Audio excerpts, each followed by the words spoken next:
Hai, apa kabar? Pada kesempatan kali ini kita akan belajar tentang bilangan bulat. Ini adalah materi pertama di kelas 7 SMP. Bilangan bulat ini sudah pernah dipelajari ketika kalian semua di kelas 6 ya. Bilangan bulat itu apa? Bilangan bulat itu adalah bilangan yang terdiri dari bilangan positif ya. Ada bilangan positif, ada bilangan 0, dan ada bilangan negatif ya. Bilangan positif adalah lawan daripada bilangan negatif ya. Sementara bilangan 0 ini tidak mempunyai lawan sehingga dia disebut dengan bilangan netral ya. Cara membacanya bagaimana? Jika ada tanda negatifnya, misalnya ini berarti bacanya negatif, negatif 1, negatif 10. Kalau yang sini ya tetap 1, 10 dan seterusnya. Semakin ke kiri pada bilangan bulat ini ya, semakin ke kiri angkanya semakin kecil ya. Dan semakin ke kanan ya, angkanya semakin besar ya. Itu artinya bilangan positif semakin besar angkanya, nilainya semakin besar. Tapi berkebalikan dengan bilangan negatif, semakin ke kiri, semakin besar angkanya, nilainya semakin kecil. Contohnya seperti ini. Ada bilangan negatif 5 dengan negatif 100.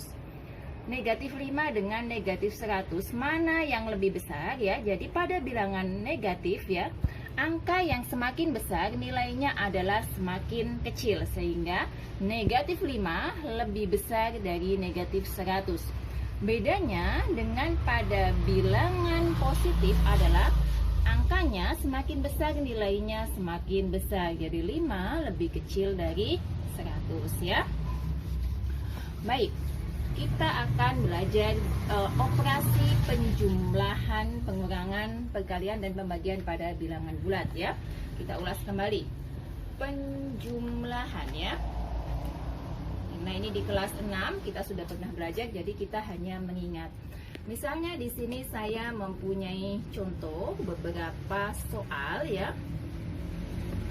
Beberapa soal yang merupakan contoh bilangan bulat ya. Misalnya ada penjumlahan 4 ditambah 5, negatif 2 ditambah 6, negatif 2 ditambah negatif 6 ya. Ini bagaimana cara pengerjaannya? Misalnya ada 2 ditambah lagi negatif 8. Ini ya. 4 ditambah 5. 4 tambah 5 itu sama ya, 9 ya. Ini sudah biasa kita temui. Negatif 2 ditambah 6. Artinya bagaimana? Ini sama dengan 6, kita kurangi dengan 2 ya. Hasilnya adalah 4 ya. Tapi di sini ada ketentuan, jika nilai negatifnya jauh lebih besar dari positifnya, maka hasilnya adalah negatif. Misalnya di sini adalah 7 ditambah 3. Lihat ya. Negatifnya angkanya jauh lebih besar dari positifnya, maka di sini adalah 7 dikurang 3 itu adalah 4. Berarti karena dia lebih besar negatif, negatif 4 ya. Kemudian soal selanjutnya adalah negatif 2 ditambah negatif 6 ya. Di sini ada positif bertemu dengan negatif. Kita tulis dulu 2 ya. Karena ada positif ketemu negatif, positif bertemu negatif, itu hasilnya adalah negatif. Maka negatif 6.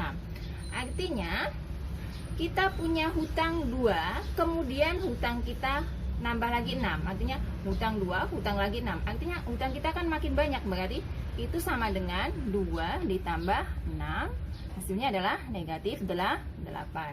Kemudian 2 ditambah negatif 8, sama ya tadi ya. Berarti 2 positif ketemu negatif, negatif 8. Karena negatifnya jauh lebih besar, maka hasilnya adalah negatif 8 dikurang 2, 6 ya. Kemudian kita ke di sini ya.